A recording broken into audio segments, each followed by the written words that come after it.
Hello everyone, you are watching Wacana Podcast. I'm your host Atira Minuddin, and today on this episode is quite an interesting topic where we're going to talk about gig workers. That is something that we always see in the news.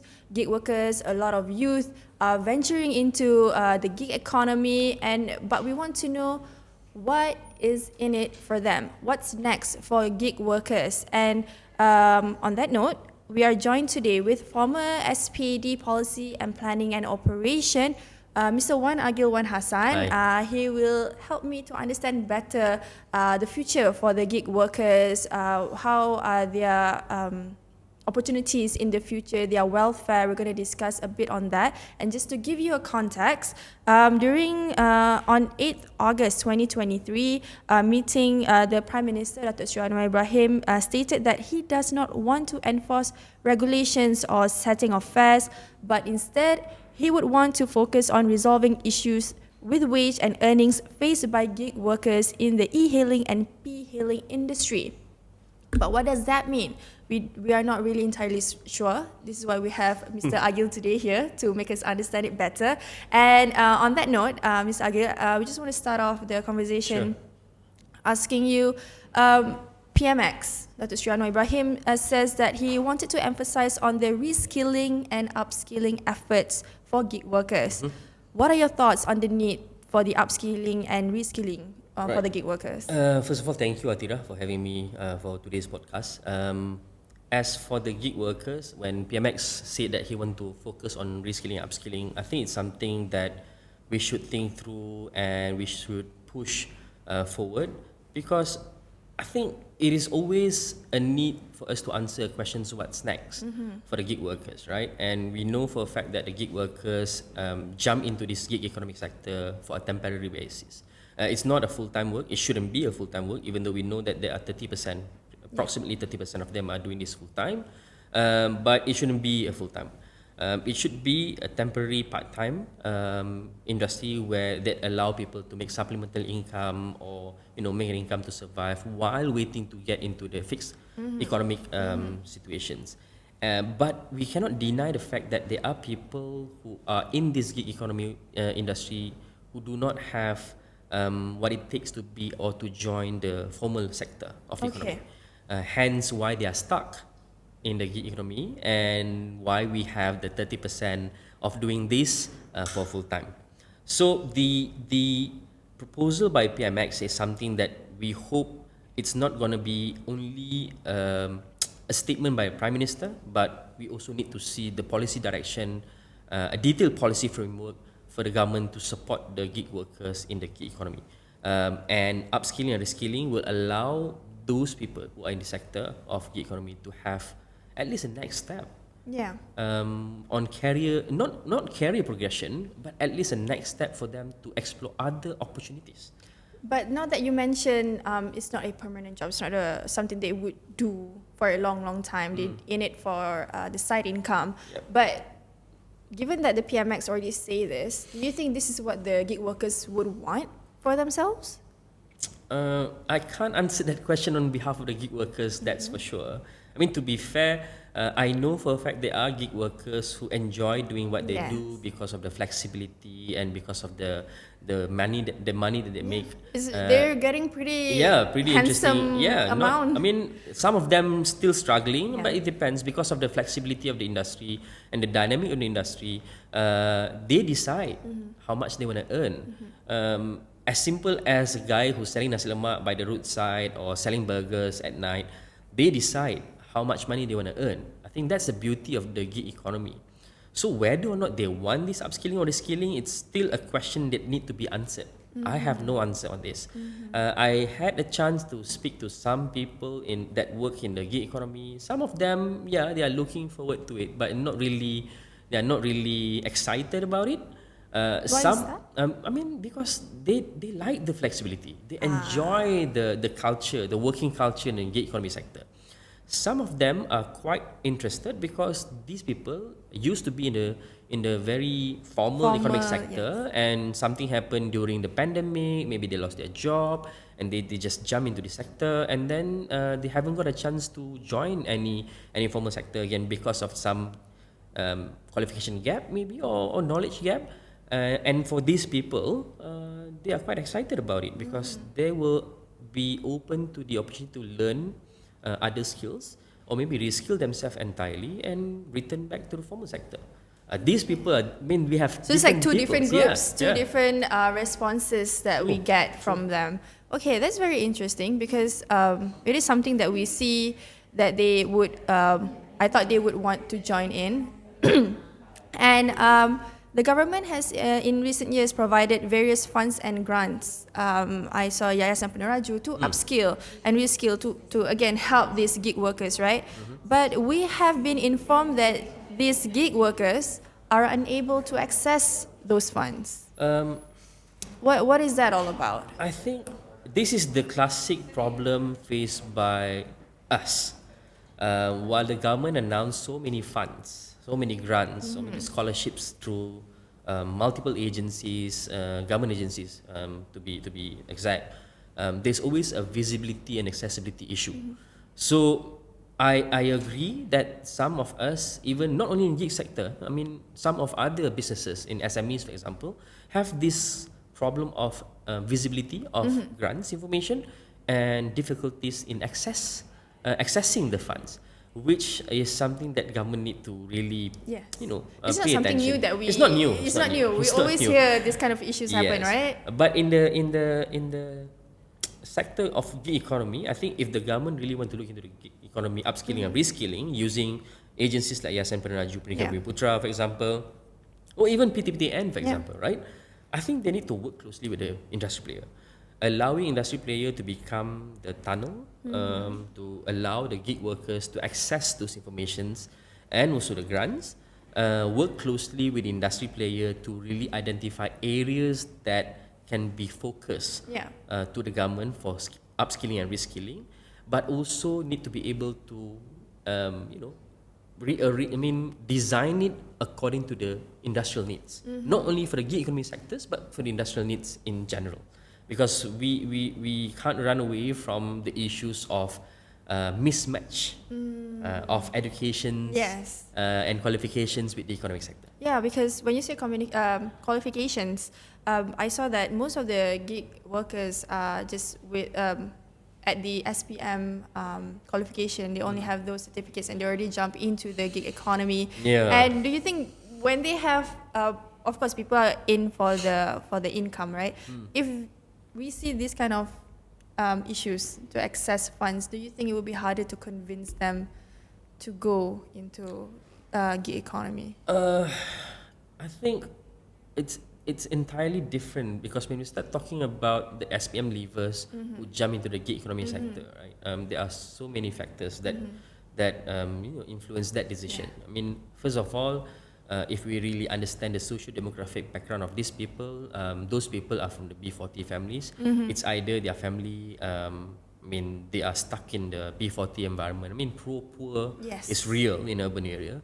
And jumping into the gig economy sector, earning more income, it's something that can be easily done because it's a short-term solutions.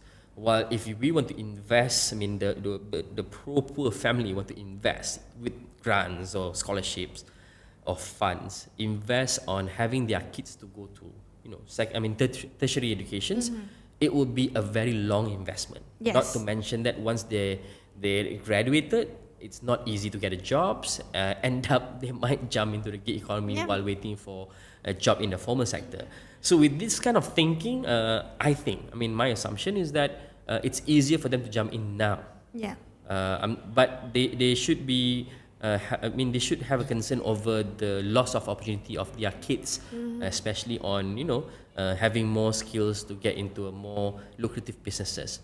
It's also the other factor is because our education system is currently, in my personal view, in a mess. It's a bit haywire. It's we know that recently the minister announced the outcome of the PPPM, the what we call it, Plan Pembangunan Pendidikan Malaysia.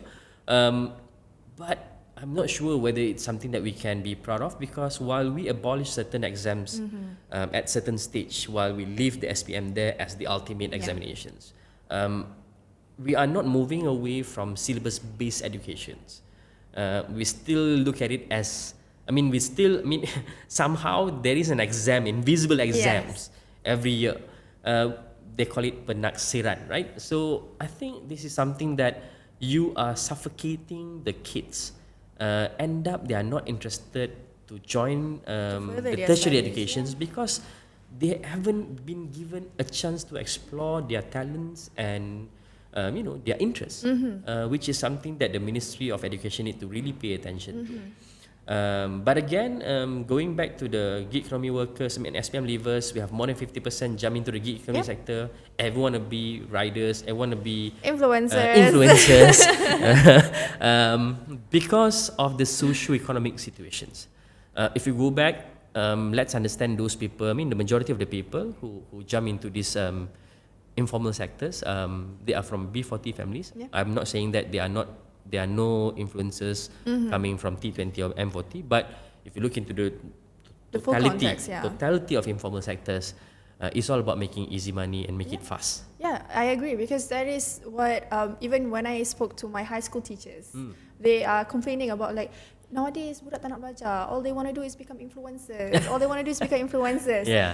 say, like, no, not a lot of students would want to actually further their studies. And the Ministry of Education did mention that there is a decrease in number in admissions for further in universities. People don't really apply, they didn't want to go, and this could actually lead to, we would have an issue on future potential professionals such as doctors, engineers, as if we don't have enough issues with them now. Not yet. But in the future, if people don't participate to join, we might have more.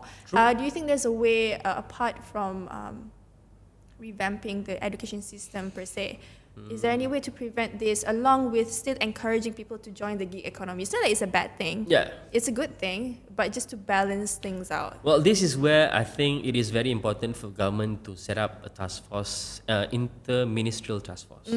While we cannot address this issue in isolation, it's very important for the government, especially the Prime Minister, to look into these issues in every angle possible.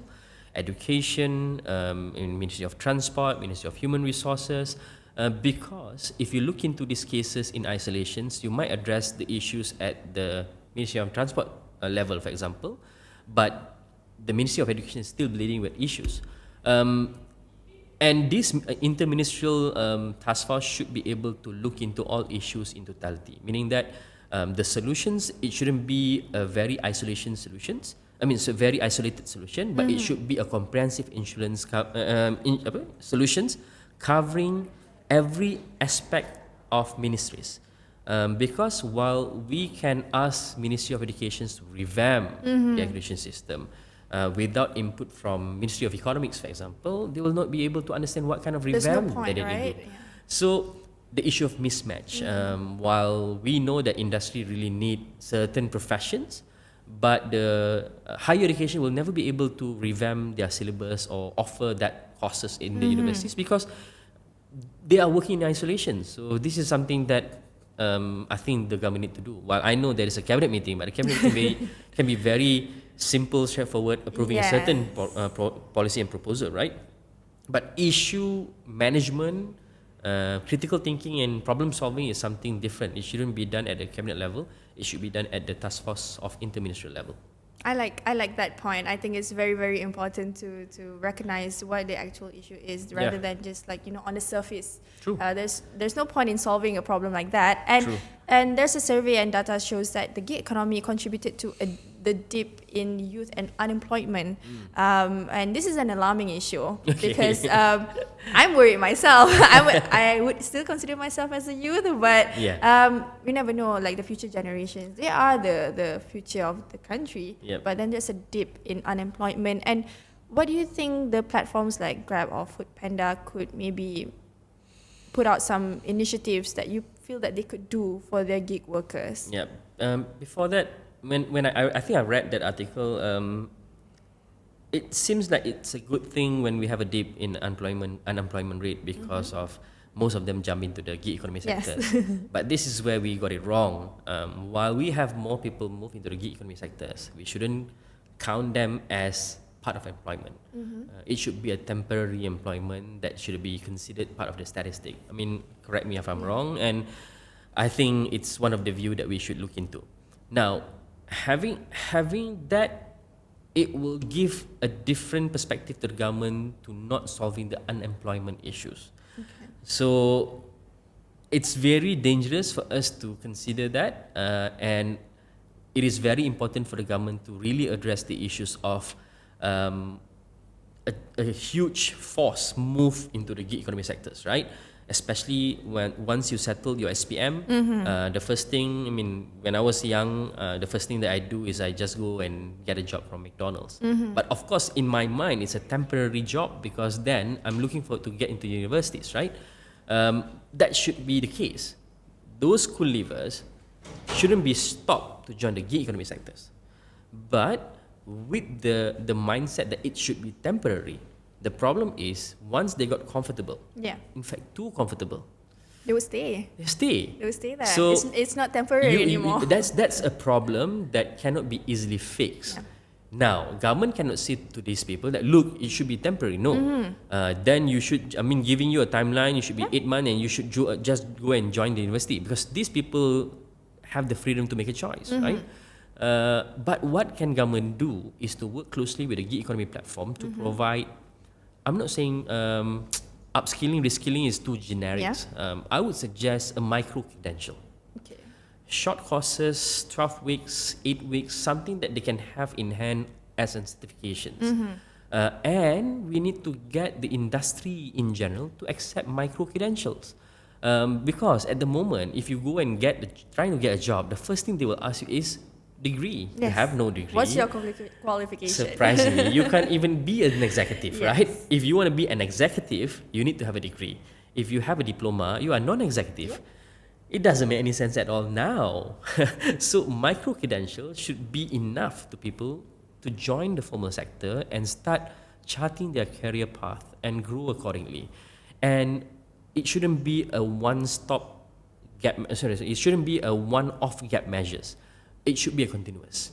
While government working with the gig economy platform to offer short courses, micro credential for the upskilling and reskilling, once these human resources join the formal sector, they should be tracked, and government should offer more. So this is where the human resource department need to play a role, working closely with the economic sectors, especially EPU, for example, to really understand what needed by the formal sectors. And now we need to focus addressing the alarming issues of too many people join these gig economy sectors. How can we shift that human resource so that the country will not be at loss? Because it's all about the human capital development, and it should be one of the agenda that's set by the Prime Minister. And I think when he said about upskilling, reskilling, it's something that I think he has the clear conscious.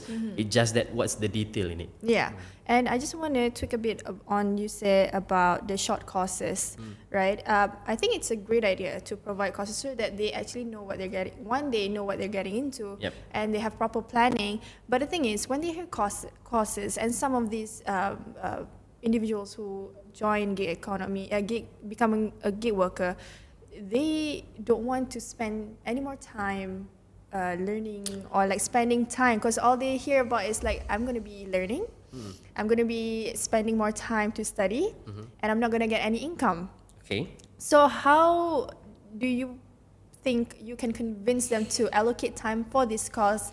And what if they refuse? Like, I want to join, but I don't want to take the course. Atira, I think you just mentioned the pain point that normal people in the gig economy sectors, when they listen a word of course. Hence why they get scared. Hence why the government need to make it different. You cannot implement conventional courses to these people because they are different. Gig economy worker, they appreciate time and flexibility, and they jump in because it's easy for them to make money. Now, these are the 3 pain points that need to be addressed while you introducing certain micro credentials programs. Get to know them. Do engagement. Do not shove everything into their throats. Get to understand what they need and their character, so that when you designing the whole human capital development strategy, you can design it according to their needs. For example, I think YB Rafizi did mention about courses, micro credentials that will allow you to also earn. It's like in training jobs, you are working while be in training. You can do that kind of concept. Or maybe you can work with the platforms and looking into the areas of that platform need to further improve and get them to be part of the on-job training that allow them to earn and have flexibility of work. But the bottom line is you cannot implement conventional courses. You must tailor-made it according to the character of the gig economy workers and also their needs before you force them or get them to join the formal sectors. And then you can have a different tailor-made programs for these people. So you think it's possible? It is possible. I mean, it depends on creativity of the government and whoever lead these programs to design it properly. And when people want to join this gig economy, all they want to do is getting income. The social welfare is being taken care of. Yep. We have seen even like the recent Elmina plane crash. Oh yeah. The two unfortunate victims were Grab drivers, and one of them was covered with insurance. Yep. And it was his own insurance. It's not even provided by Grab. Yep. And the other victim, he did not have any insurance, so he did not have anything covered. True. So do you think could platforms provide better social security and welfare for the gig workers to attract them to join the industry? I've been talking about gig workers and trying to fight for their interests and cause for quite some times. I think even on Sina I've been talking about it for a couple of times, right? As I mentioned for so many times before, I think the two items that really are burning issues, social securities, mean the well-being of the welfare of the riders and drivers, and also safety. Safety is something that we need to work closely with the government agencies, JPJs, PDRM, and get education to be run by the platform providers to make sure that they have in-house regulation that they can enforce on their end as well. And it's purely attitude change for the riders to really comply to regulations, whatnot. I think safety is one thing, but the outcome of the safety is the well-being. Accidents, once you're involved in accidents, you will never be able to deliver food, work and whatnot. The Elmina plane crash is one of the best example, what we call it the Malang tak berbau, right?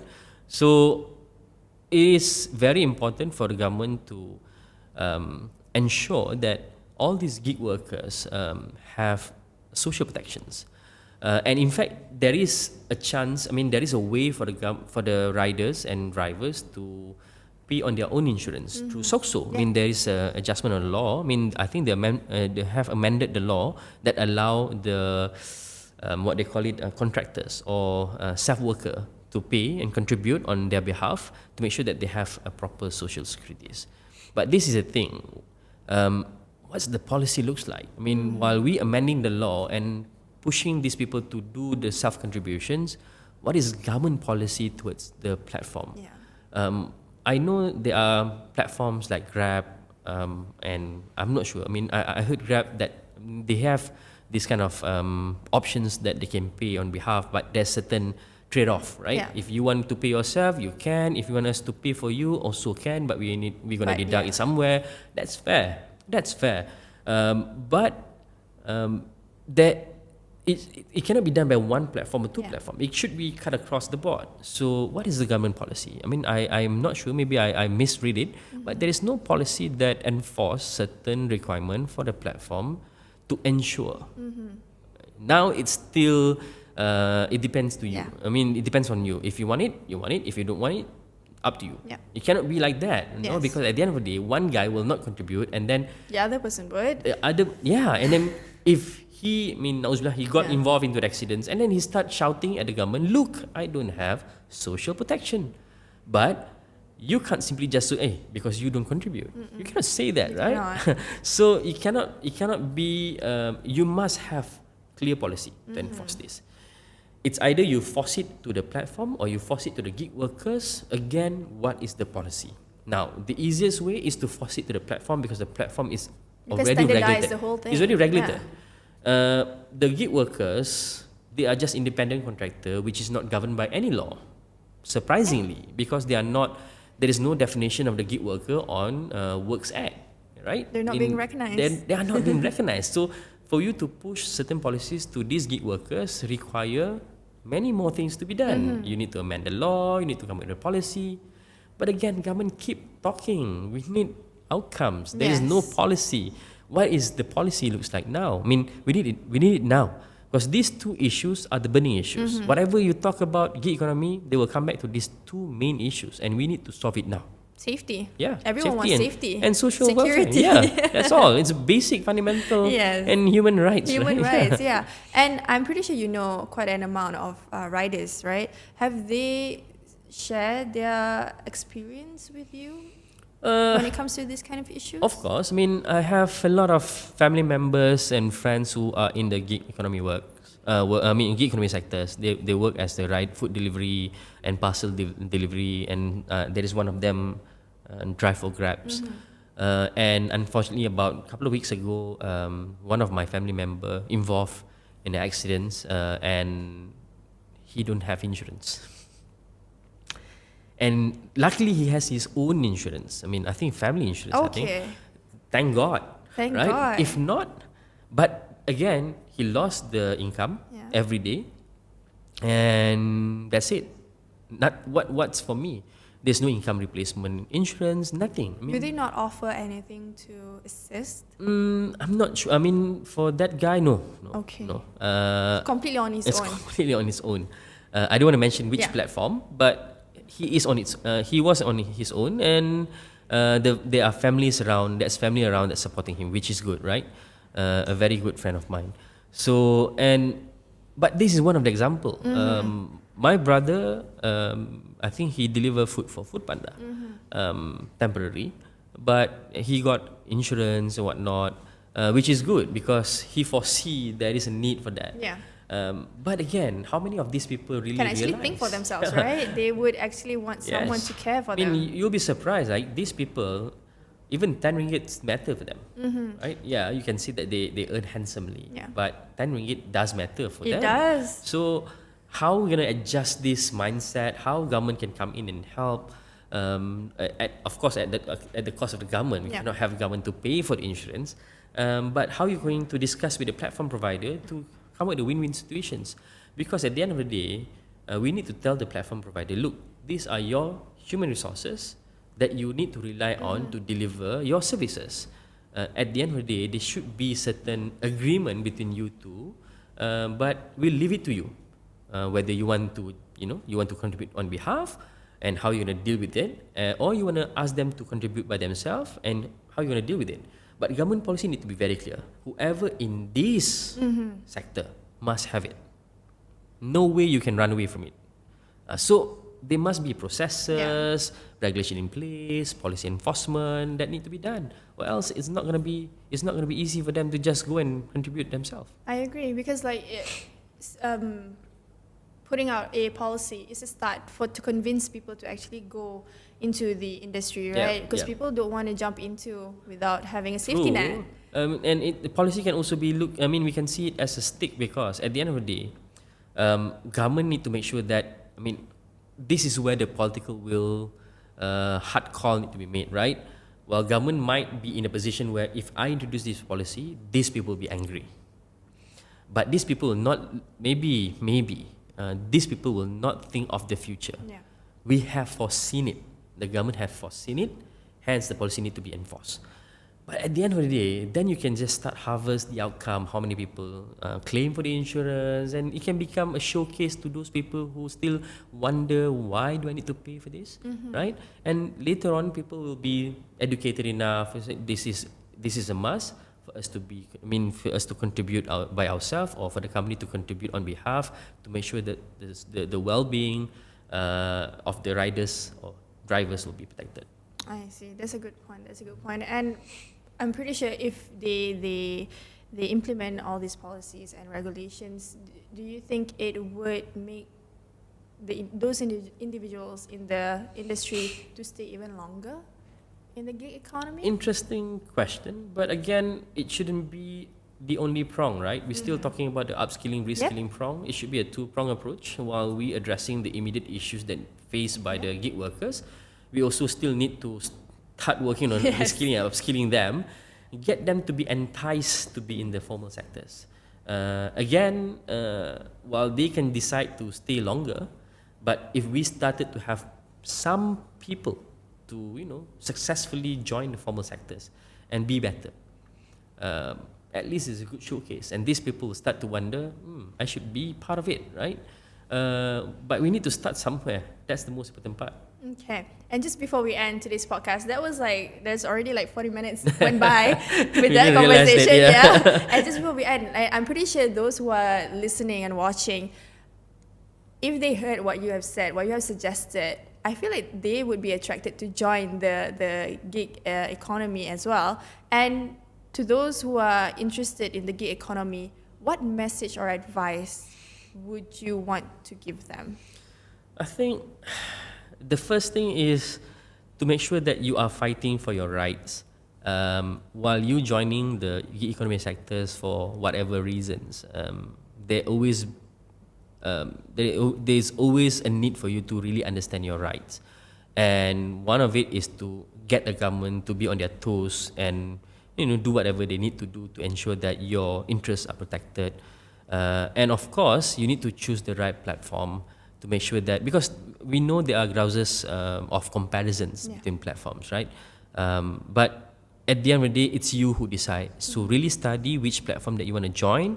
And it's not a loss if you just move from another platform to another platform. In fact, it is a good thing because then you have an experience of different platforms, right? I mean, I heard that Grab have their own Grab Academy. That maybe be a good opportunity for them to, look into short courses or micro credentials. I'm not sure about what the Grab Academy offer, but perhaps it's a good start for them. And maybe Lazada or Foodpanda have their own academy, which I'm not sure. I haven't read anything on that. I haven't seen that as well. So that's one. That's the number two. Number three, don't stay there for long. I mean, I'm a fan. I don't know if they would like to hear that. I'm a fan of personal growth. I think there is always an opportunity for you to grow better. I'm not saying that remaining to be there is a wrong thing. No. Again, it's up to you to decide. But if possible, look for better opportunity and try to capitalize what you can from the gig economy sectors. If you think that you should grow within the gig economy sectors, for example, I don't know, maybe from rider you become fleet manager of workers, that you can work closely with the platforms. That should be one growth that you should look at, right? But again, don't be too complacent. Look for better opportunity. I mean, I believe in our society, I mean, especially Malaysians are very creative in looking for opportunities, right? Hence, I'm not worried for them to, not be able to look for the opportunity. But some people, they maybe forgot and then too complacent. But again, at the end of the day, they'll start to realize that it's too late. It's never too late. Work with the gig economy platform, discuss on what can be done potentially, perhaps discuss on what can they offer that can be a win-win situation, and make sure that government will always support you. I think this is the most important part. And I know there are so many associations in the gig economy sectors that, having a dialogue with the government, but hold them accountable to whatever they propose to you, to whatever they promise you. Don't let it go. I think that's the most important part. That's the best advice you could give. Okay, I hope you guys enjoy and take that advice to heart. If you guys are planning to join the gig economy, it is a good additional income, right? Yep. It's just something that you perhaps you want to venture out, and there's more to just being a rider or being an influencer. There's more to it. And as Mr. Agyl said, maybe you can explore more on the gig economy, maybe perhaps other things would interest you to have more income. And I know everyone wants to survive in this economy that we are in, unfortunately. But thank you so much, Mr. Wan Agyl Wan Hassan, for joining today's podcast. I hope you enjoyed the conversation. I did. I learned a lot actually. Time flies. Time flies. Very good suggestions, a very fruitful conversation as well. And this is Wacana Podcast. I hope you guys enjoy this episode where we were discussing about what's next for gig workers. If you missed out this episode, make sure to go to our YouTube channel Sinar Daily and also our social media platform Sinar Daily MY and log on to www.sinardaily.my to get the latest news and exclusive interviews on YouTube and on our website. I'm Ibrahim. I'll see you guys next time on Wacana Podcast.